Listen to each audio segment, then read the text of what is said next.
Enter the long box of the damned 2020 bumper contest, if you dare. Hello and welcome to Atop the Fourth Wall, where bad comics burn. Patreon-sponsored review time again. A long time ago, I made a video talking about 15 examples of the worst times a hero became a villain. I don't really do list videos anymore, aside from talking about horror franchises or the end-of-the-year wrap-up video. For one thing, I hate being so definitive, even in the wrap-ups when I do a worst of kind of thing, because that list's standings won't last forever unless I'm talking about something that already ended and is unchanging or the like. But the top 15 worst heroes becoming villains video did get a common question that still occasionally pops up. What are the top 15 worst or best villains becoming heroes? Aside from not doing list videos like that anymore, there's a very simple reason why I haven't done that topic. Namely that I'm not sure I could think of 15 times that happened ever. Oh, there are probably plenty I'm not thinking of, but supervillains reforming and becoming good guys is a very rare occurrence. The closest you usually get is they become anti-heroes. They'll have a more defined moral code, but they're not exactly fighting the good fight. If you're lucky, you'll get a good storyline out of them reforming temporarily, but eventually they'll become villainous again. Usually because another writer comes along and decides they want to play with them as a bad guy again, and doesn't care about their character development. And in this episode, the patron decided to have me cover something even more rare than a villain reforming, when someone else tries to co-opt a villainous identity and use it for good. Hence, Phil Urich, the fourth Green Goblin. Technically, I shouldn't be covering this at all right now. See, Phil Urich and his heroic Green Goblin were introduced during the Clone Saga, specifically right before the trial of Peter Parker started. Being a Clone Saga-related story, I should be covering it there at some point, but the patron was a big fan of the series and thus wanted me to look at it, and, well, they paid me, and it's a very strong motivation. Although only so far. You've probably noticed the title of this episode is kinda jumping all over the place in this 13-issue series. Well, the patron wanted me to cover all 13 issues. However, one of the rules of Patreon-sponsored episodes is a limit on how many issues I'll cover, usually about 6. I'll make exceptions sometimes, like for the Star Trek TNG and Doctor Who crossover, or Blackest Night, because I was already so familiar with the material, but this? Yeah, no, I have my limits, especially coming off of Event Comics Month, the 600th episode, and Star Wars Prequel Month. I'm tired of doing multi-part episodes for a while, and 13 issues is too much. So basically I told them to pick 6 issues that they felt were the best to show off the book, and thus we have the first 2 issues, the 4th, the 8th, and the final 2. It's possible we'll cover the rest at some other point, but for now, just these 6. Really, the thing I'm trying to figure out with this book is, why? Whose idea was it to have a heroic Green Goblin, and to give them their own ongoing series? I'd say it was just their attempt to add more mysterious new characters to the Clone Saga, but the answer to the mystery is given almost immediately in the first issue. And Life of Riley, the blog series that's probably the best and most in-depth look into the behind-the-scenes of the Clone Saga,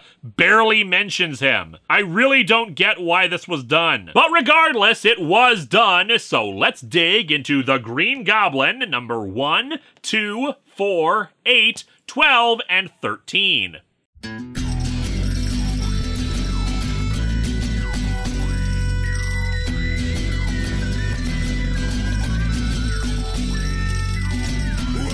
to Atop the Fourth Wall, where bad comics burn. Linkara's gonna teach you all a lesson you won't learn. Brodsky, you're not the smartest.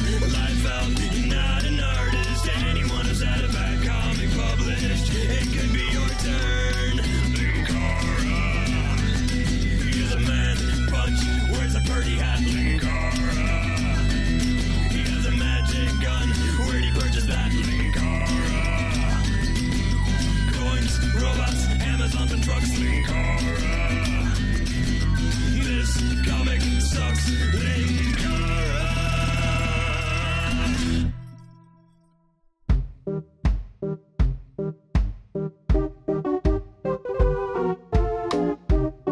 We've got 6 issues to go through, so we're gonna skip the covers.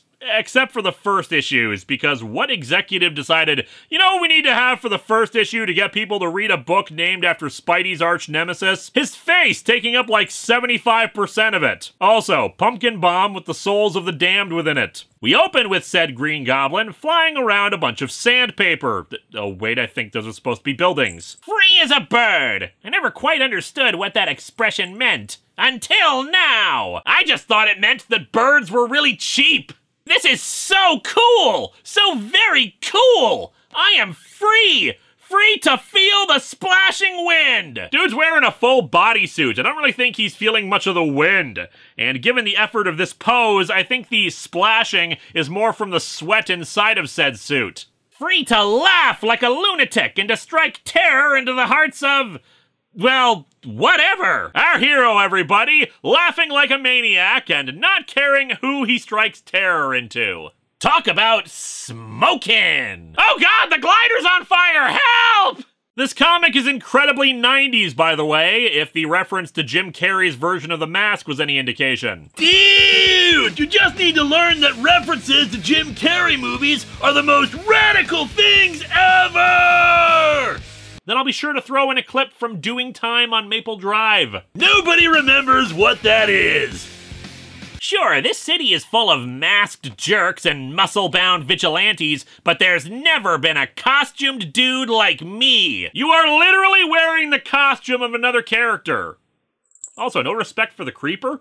The first issue is an origin story, so we flash back to a group of criminals breaking into Kid Video and trashing it. Hey, anybody mind if I snag this copy of Lion King? You know, people were bored in the 90s when they were breaking into Blockbuster to steal copies of animated Disney movies. We're properly introduced to Phil Urich, nephew of Daily Bugle reporter Ben Urich, who we last saw in the Daredevil Born Again review. A high school friend of his named Freddie heard about him getting fired from Kid Video and thus elected to elicit the services of Rico the Sicko, another person from their class back in the day. And with a name like that, naturally he's a hypochondriac. No, he's a criminal, and that's part of why they're trashing this place. Phil is aghast, not wanting revenge, but Freddy points out that they can take the stolen videotapes from the store to resell. No, Alfred, I don't think it's absurd to hire criminals to break into VHS stores and steal the tapes. Beta needs another chance, damn it! It is kind of amusing to think about how times change and some plot points are dated like that. These days, you might snag a few bucks on eBay or a pawn shop for this. Was that a concern with record stores back even farther? Anyway, some cops happen by, and Phil decides he needs to get rid of them. I'm assuming he thinks he'd be taken down as well by them fingering him as being an accomplice, what with the firing and all. Otherwise, he's not directly involved. He distracts the police and says there's a nearby mugging occurring, and while they don't trust him, they can't take the chance he's lying, and so head off. Later, Rico congratulates Phil in his part, and wants to recruit him, even offering the spoils of victory, namely 2 VHS tapes. I think they're supposed to be pornos, since I think one of them might be Debbie Does Dallas. But for all I know, it could just be 2 episodes of Dallas on a single tape. Also possible that the other tape is a copy of Puss in Boots, which equally feels like a letdown, explaining the dude's expression. Returning to his warehouse/studio/whatever apartment, Phil throws away the tapes, one now confirmed as Cats in Boots, which does not seem very jellical if you ask me. And the next day we see Phil at the Daily Bugle thinking about how hot he thinks fellow intern Lynn Walsh is before Ben shows up to talk about a job he has for him. Ben is looking into some property that Harry Osborn had purchased right before he died. Research for a book on the Osborns. My publisher likes the title Dynasty of Evil. Dynasty of Dorks is more like it. Only a total dweeb would design such a retro look, because there's nothing more retro than a green and purple goblin costume? Like, there's a stereotypical superhero look, most certainly, but what the hell about the Green Goblin's costume is set in the 60s or something? Oh my god, is this the mindset that led to the Sam Raimi Spider-Man movies using the armored look for their Green Goblin? But I'm still surprised a relatively young guy like Harry used the same look when he went into the crime biz. As opposed to what? Sneering all the time? Big muscle suit to resemble a Liefeld character? Guns? And a leather jacket and mullet? Dude! Admittedly, pouches probably would make sense for the arsenal Green Goblin usually wields, but still. Anyway, after an uncomfortable dinner with his family where they push him to work on his career, Ben Urich congratulates Phil on all the legwork he did backtracking the shell companies that Harry used to buy a warehouse, and I do wonder if they were trying to make Phil into some kind of weird opposite of Peter Parker when he calls him Uncle Ben. He wants to check the warehouse out, though Phil rolls his eyes at that. Come on, Unc. Remember what happened to Geraldo when he went hunting for Al Capone's gold? Yeah, but I suspect your uncle is smart enough to check it out before he puts it on live television. Walking out later, Phil spots Freddy and gets into an argument with him, and, like an idiot, mentions that he found one of Norman Osborn's old hideouts. Later that night, Freddy calls up Phil to inform him of Rico's gang ransacking the place, much to his momentary irritation. He recovers from that when they say they'll cut him in for a slice of the earnings. And they also find Ben, who is scoping out the place at the same time. Phil ducks out of sight so his uncle won't know of his involvement. Every instinct tells me to run, to forget I was ever here. But Rico is called Sicko for good reason. He's gonna vomit all over my uncle!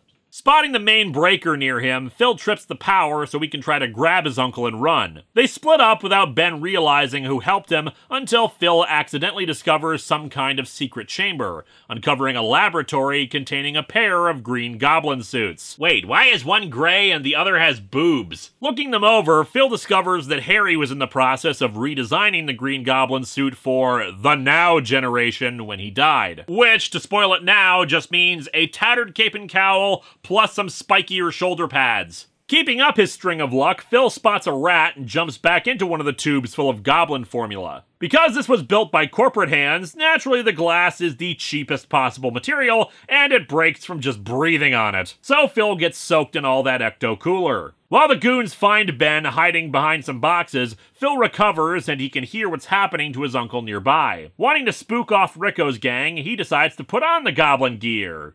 And I guess the mask is booby-trapped or something, since it sends an electrical shock through his head. Still, he recovers even from that and gets the rest of the gear on, launching into an attack on the gang. While he crashes the glider, he gets enhanced strength and a bunch of gadgets and bombs that he uses to fend them off, even launching into a laugh that he admits doesn't sound anything like himself. Hatcha! I'm really slamming now! God bless you, 90s. You were trying so hard. While Freddy says they should run, Rico wants to fight the Goblin. Go ahead, Freddy, run! I don't need you! I don't need anyone! I am the man! I am the man! Yeah. Huh. Does this mean I have 3 now?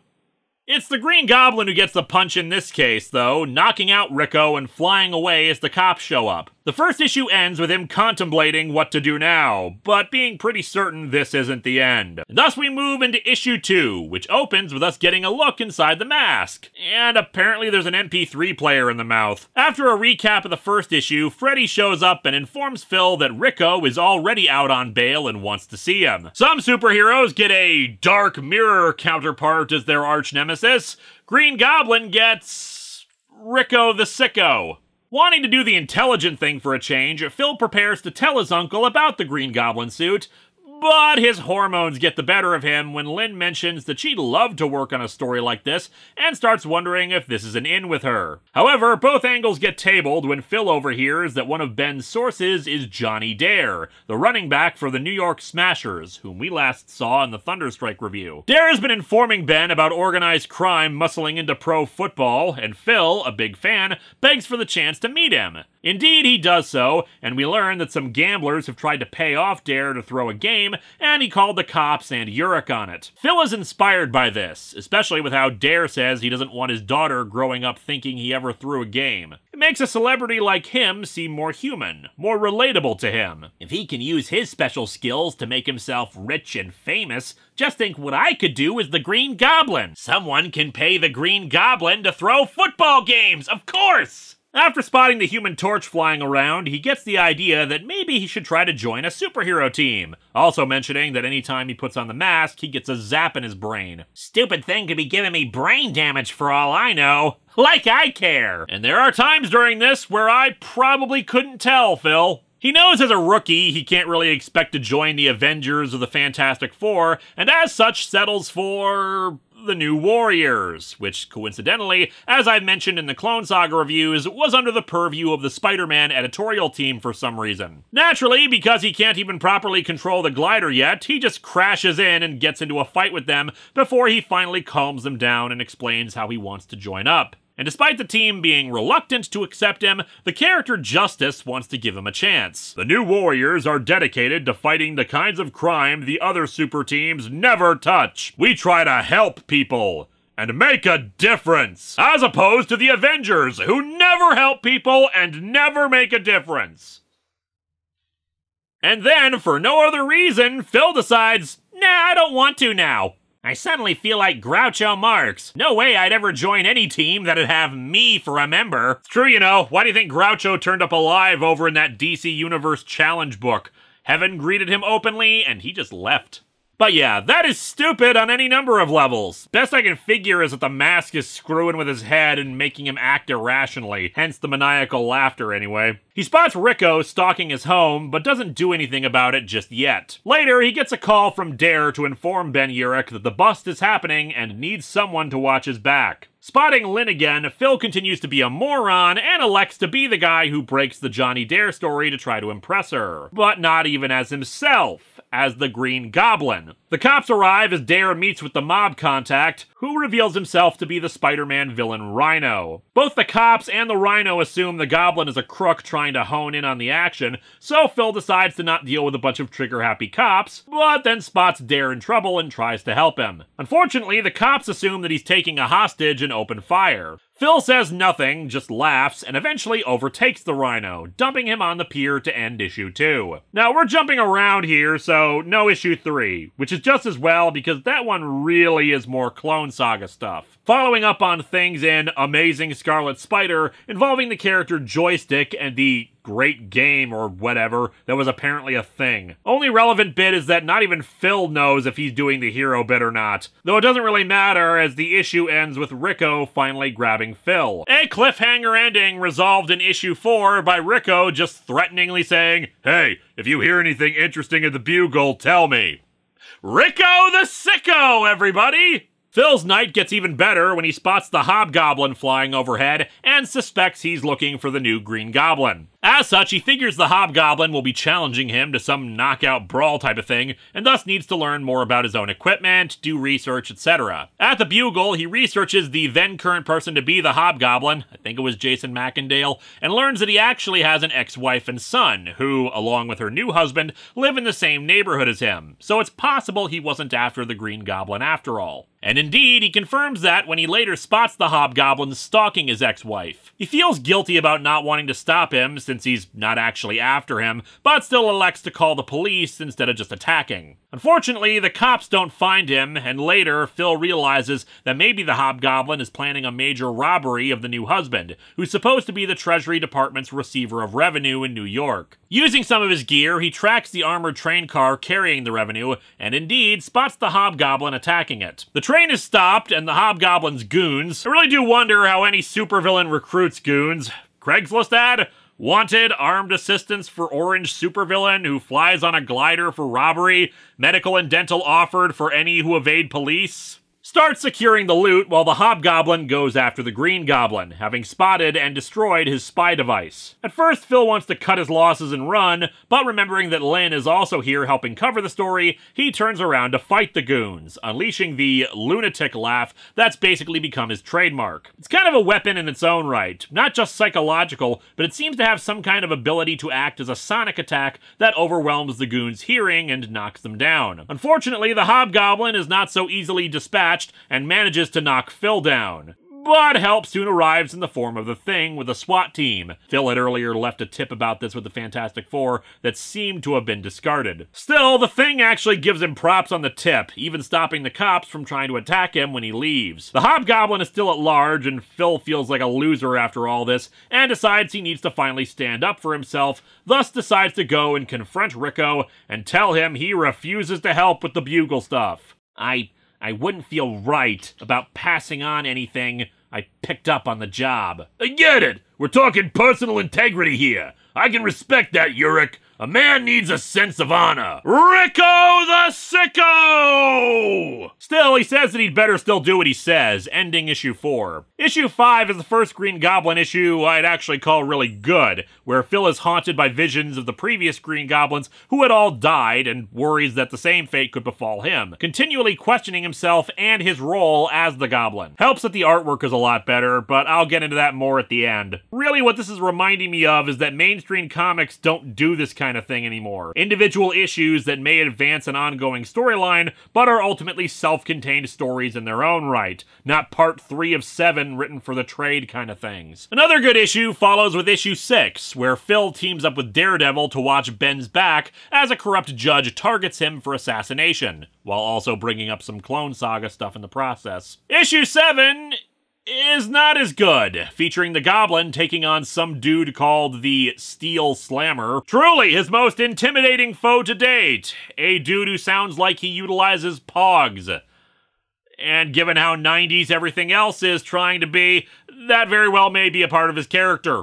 Who steals some piece of artwork to get back at an asshole? The more important part of that is that Liz Osborne, Harry's widow, wants Ben Urich to hand over everything he has on the new Green Goblin, since the stuff that was taken from the warehouse legally belongs to her, and she wants to know who's running around wearing the outfit. Ben does so out of respect for Liz, which brings us to issue 8. We open with a woman with pink hair talking to an unseen person in a dark room. I know you're staring at me. Don't worry, I kinda like it. In a kinky sort of way. You know, we haven't seen Rico the Sicko for several issues, and now we have a new character who clearly does that shtick better. Well done. This woman, Angel Face, reveals that the Green Goblin heavily scarred her face, and this is the story of how that happened. And she does this by cutting to Ben, Phil, and Liz going into the warehouse where Phil originally found the Green Goblin costume. How did you know about the parts you weren't there for? They find the area where the laboratory equipment was, the door left wide open, but when they enter, all the equipment is gone. The computers, the big tubes, all that jazz. Phil, of course, doesn't reveal it, but clearly someone else has been here since then and taken everything. Back to Angel Face. Hello, are you still with me? It's so hard to tell if you're paying attention. Well, it's kinda hard when your flashback keeps getting interrupted by other people who aren't a part of it. Anyway, we see that she, along with her two buddies, Salt and Pepper, S&P, the choice for me, get in the habit of tying up rich people and threatening to harm their faces unless they transfer money out of their bank accounts. They also spotted an article about Liz becoming the heir to the Osborne fortune and decide to rob her as their next victim. Back with Phil, Freddy walks in on him while he's playing with the Green Goblin mask and thinks it's just a Halloween mask. He grabs it and puts it on, Phil expecting it to give him a zap, but nothing happens. Freddy just assuming something's wrong with it because it seems like the eyes are sealed off, and he tosses it away. Unknown to Freddy, something very different would have happened if the Silver Shamrock music had started playing. Angel Face, in her interview or whatever, says she resented Liz for marrying into wealth instead of earning it for herself, so is basically happy to rob her. Phil decides to contact Liz as the Green Goblin and arrange a meeting, hopefully explain himself and bury the hatchet. Before Liz can head out for the meeting, Angel Face and the goons show up to attack and empty her bank accounts, using her son Normie as a hostage. Apparently Phil waited all of 5 seconds for Liz because he raced to her hotel immediately after she didn't show up. But fortunate that he did so, taking down the goons and following after Angel Face and little Normie. Normie gets away and Angel Face goes ballistic when he makes a mild remark about not pointing guns at kids. I am a dedicated professional! I take my craft very seriously! I personally screen and study every victim. I meticulously go over every detail of every heist. And you're only a bumbling amateur. Yes, so detail-oriented and meticulous. What with how you show up with a bright, distinctive hair color and face tattoos that'll make you instantly identifiable with no effort made to hide your identity, even to the point of not wearing gloves. Using his lunatic laugh disorients her so that she fires a gun wildly, ending up hitting a steam pipe, the released steam burning her face. Let off some steam, Bennett. Phil returns Normie to his mother and she thanks him, telling him that whatever his reasons for putting on the costume, he saved lives and hopes that his actions will make amends for Harry's deeds. Phil is naturally ecstatic about this, basically meaning that he got her blessing. And thus we end issue 8 with Angelface ranting about how her scars are all the Green Goblin's fault, and that he's no hero, and blah blah blah blah blah, she will have revenge for her own stupidity. Issue 9 is goofy, yet kind of prescient as it deals with a new supervillain who uses holograms, or rather virtual reality as he calls it, but whatever, to try to get even with his partners in a former video game company. One absolutely obsessed with earning money above all else. Above the law, above their own lives, they never have enough money. It's a good thing video game companies are never like that these days, am I right? Issue 10 is also kind of game-themed, in a different direction, as well as once again being part of the Clone Saga stuff with an appearance by Gaunt, a character we haven't covered yet in these reviews, but hey, it'll happen eventually. The end result is that Rico finally reappears, and due to shenanigans, the Goblin threatens him that he works for him now, and ends up receiving $10,000 in cash due to turning in the Green Goblin. It makes more sense in context. Issue 11 sees Angelface return to try to get revenge, and Phil blowing most of his cash on a new suit. Not sure how the hell you spend that much on a suit, but what the hell do I know? After rescuing Lynn from Angelface, she kisses the Goblin, though admits later in Phil's earshot that she was disgusted by him and was just hoping to score an interview. Which brings us to issue 12, and unfortunately, it's a tie-in to a crossover storyline happening at the time. Onslaught. Onslaught is a whole thing in itself and too silly and complicated to get into here, but more or less, it's the storyline that temporarily killed the Avengers and Fantastic Four, and then rebooted them as characters drawn by Rob Liefeld and Jim Lee, where somehow the artwork was even more 90s-tastic. They used to show these cheesy sci-fi flicks when I was a kid. What do you mean used to? There are 6 Sharknado films! Filmed with a special effects budget of $1.98, giant monsters were always trying to destroy mankind. Irradiated insects, grotesque aliens, mutated humans, rampaging robots. Oh, come on, as if that doesn't happen every other week in superhero comics already. Outlandish bug-eyed creatures who filled my Saturday afternoons with many a laugh. Considering all the other crappy Sci-Fi Channel original movies that would follow in the 2000s, dude doesn't realize how good he had it. Anyway, he's mentioning this because, as part of the Onslaught story, a bunch of Sentinel robots are isolating New York, and the Uriks are making their way to the Daily Bugle to try to figure out what the hell's going on. Once there, and they start getting to work, the Sentinels launch an attack on the Bugle itself, knocking out its power. While Jameson might be paranoid, he's probably right that the character Onslaught is trying to control the means of communication by taking out news sources like that. Phil, Lynn, and their other friend Meredith, who in previous issues seems to imply that she might have a crush on Phil, standard love triangle stuff, head to the roof to try to get a better view of the situation before heading down again. Lynn's remarks about how all the superheroes seem to be trying to engage the problem inspire Phil, against his better judgment, to summon the Goblin gear and do his part. And a Sentinel detects him when he dons the mask. Sensors detect the presence of a nearby superhuman. You'd think with as many superheroes as there are in New York, there'd already be like a huge smoke screen on his sensors. While Phil makes a good show of it in the fight, the Sentinel easily knocks him into an alleyway. However, realizing that the Sentinel only detected him when he got zapped by his mask, he quickly takes it off and the thing just registers him as a normal human and ignores him. Oof, yeah, I think they're gonna need to patch that in the next update. In the alley, Phil is shaken by this, his mind a mixture of self-loathing over his failure and attempts to justify the fact that it was a 20-foot-tall robot designed to kill mutants, and he did better than can be expected. What did I expect? I've always been a failure, a loser, a disappointment to everyone. Hey now, Phil, there's no reason to get yourself down about that. If you're going to disparage yourself, how about how weirdly tiny your nose is compared to your face in this panel? I kid. This is actually good stuff, very well written as he reflects on his time in the costume and how ultimately he needs to step up and do what he can regardless of the consequences. Oh, you know what's worse about the Sentinel breaking off its attack? As Phil re-engages it, the thing admits that it knows that it was him in the alley, but that his programming prevented him from harming a helpless human. That is impressively buggy software. Did your programmer work for Bethesda?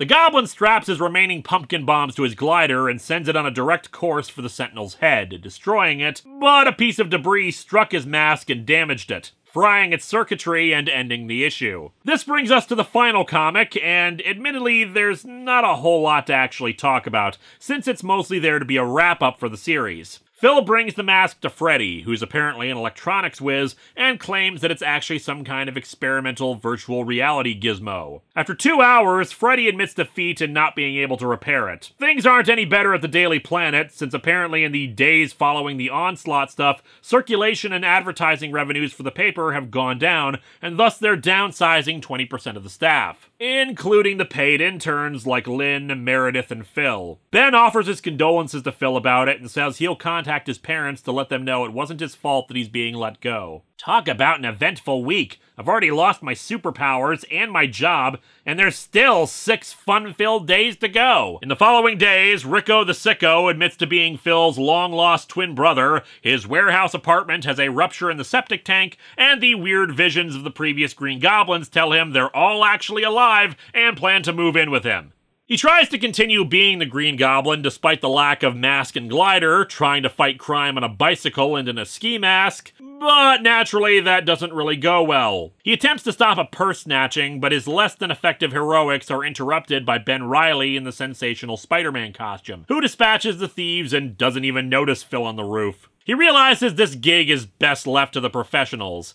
And to just keep the reign of crap going, his bike got stolen too. Just keep piling it on, comic. Next, his parents are gonna say that they never loved him, and then the Hobgoblin shows up just to yell "ha ha" at him before flying off with his new girlfriend, Angel Face. At the farewell gathering at the bar for all the fired employees, Lynn tries to get Phil to make copies of everything Ben has on the Green Goblin to try to start a relationship with him and use that as leverage for a job at another paper. But Phil just laughs it off and prepares to leave. Meredith stops him and reminds him that all these people were still friends and colleagues, and it's clear the two are moving towards a relationship. When she asks him what he thinks about his future, he decides he's finally going to try to finish college and make something of himself. Phil would end up suffering mental breakdowns and repeatedly become a supervillain. Thanks, mainstream comics! And so our comic, and the series, ends with him tossing away the Green Goblin costume in a trash can at the old Osborn warehouse, happy that there's never been a costume dude like him before. This series is mixed. There's a lot to like about it, but just as much not. Its biggest problem holding it back is its artwork. While there were several artists on the book, the recurring one for most issues was Scott McDaniel. I've mentioned this before, but I am not a fan of McDaniel's artwork. He has his moments, but even putting aside issues of characters being off-model or anything like that, there's just this frenetic energy to whatever he's drawing that's overwhelming. Sometimes having a lot of energy in your artwork is good, but other times it's like you've just drank 3 Mountain Dews while injecting energy drinks into your veins and gulped down caffeine pills and coffee beans like they were M&Ms. I can't focus while reading the book. My eyes want to dart around the page because the flow is trying to take me everywhere and it's just too much. He rarely lets his artwork breathe, slow down, and enjoy quiet, moderately paced moments. It's always a sprint, never a walk. Derek Robertson's work on issue 8 is a great counterpoint to it. Things are paced properly, there's just the right amount of mood versus plot, it's not constant energy all the time. McDaniel draws every scene as if it's an action scene, and it's exhausting. Derek Robertson drew every bit of his issue like it was a story with changing tones and pacing, and he nailed it and delivered a good story as a result. The last 2 issues were done by Josh Hood, and while they have some okay moments, there's also examples of, again, 90s excess on display, as characters are frequently off-model and ugly. The writing is better, but still has its problems. As a character, Phil is pretty good, a beginner and somewhat more put-upon type who wants to do the right thing, but his good sense or even selfishness sometimes gets in the way. Still, he'll always opt for the side of helping people. He's a bit of a dork because he's young and inexperienced, but he's not lazy. He puts in the time to do research and try to plan and approach a problem in new ways. There were clearly seeds being planted for more stories down the road and building a rogues gallery and supporting cast for him, but sadly none of that would end up going anywhere, aside from some stuff that can be explained away as part of the Clone Saga. I admit that the concept of a good guy Green Goblin presented in the way they did here actually kind of worked. Batman by way of appearing homicidal and unhinged. It never really got a chance to explore its full potential, though similar characters have been tried over the years. I mentioned the Creeper in particular as one this reminded me of. Overall, the book is not bad. It could have even been great if it had gone on longer, but ultimately it's just okay. Next time, you can ignore the schedule on my site as I've had to rearrange the order a bit. We'll come back to the original one I was going to do in September. Instead, it's back to more truckin' with another issue of US 1.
I've seriously got to do a full review of issue 9 at some point. Aside from an actual Earthworm Jim cameo, we've also got Red Sonic and Sub-Zero from Mortal Kombat. Oh, I'm sorry, Mortal Wombat.